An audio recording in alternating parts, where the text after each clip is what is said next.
Dad, we're here in Boone at one of Operation Christmas Child's 8 processing centers. And I remember those first couple years of processing our shoe boxes in November. We would come to our medical warehouse, and it was just our families, our staff's families, that would come in and we would order pizza at night and go through every single box. When we first started doing this, we had no clue at how complicated this is.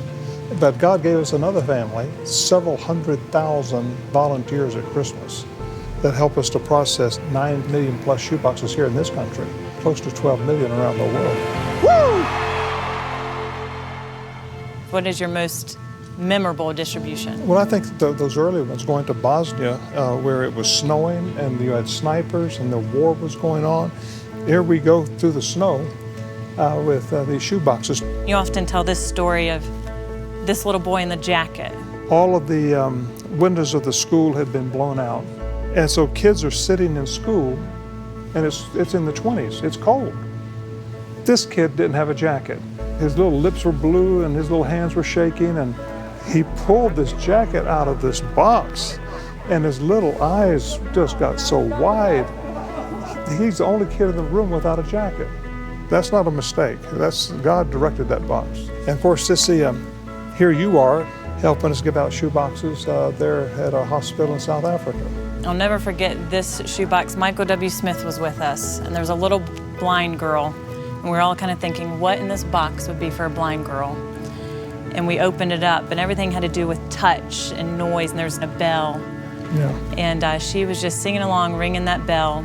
The kids, we wanted to be there to perform for them, but they performed for us and sang a song. They did. You remember that song? Jesus, Jesus, Jesus is number one. I won't sing on camera, but that was it. He did a great job. I don't mind singing. To open a simple box with gifts in it means everything in the world. Of course, for us, it gives great joy, but not nearly as much as what these kids are getting. I never get tired of you telling the story of how Operation Christmas Child started. It was actually almost by mistake. I had a guy from England call me in July and said, we want to give gifts to children this winter. Would you want to help us? Yeah, I'd be glad to. December comes along, and my secretary at the time, Donna Tony, she walks into the office and she had this look on her face like, you're in trouble. What? What did I do? She said, you remember that guy from England? What guy from England? The guy that you promised shoe boxes to. Oh, brother, yeah. Well, he's on the phone. I said, we're still working on it. Call me next week. And did I work on it? I called Ross Rose at Calvary Church in Charlotte. We thought if we got 1,000 boxes, that would be a great gift. Next week, people started bringing boxes in, over 11,000 boxes. We realized it's something God did. It's a powerful, powerful tool in the hands of the church to be able to take a gift and reach a child's heart. And tell us what the greatest journey is. Well, what can we do to help the local church disciple these children? So we came up with a program. It's a 12-lesson Bible study. It's a wonderful program called The Greatest Journey. It started with a shoebox that they received. Then they go through this and they go home and tell their parents get saved. And we've seen now churches being planted in these little communities and villages. The key, sister, is getting people to pray for the child who's going to get that box.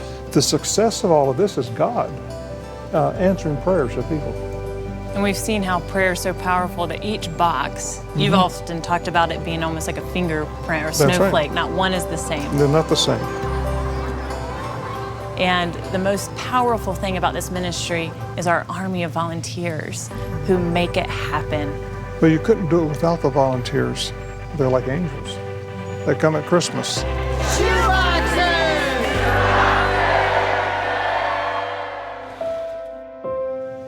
What is your prayer, your vision for the next 20 years of Operation Christmas Child? I hope that God will allow us to reach millions more. And as the project grows, you know, we never want to get to the point where we kind of pat ourselves on the back and say, wow, aren't we really doing a good job?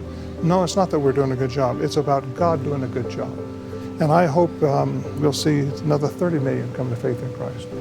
That's what I hope.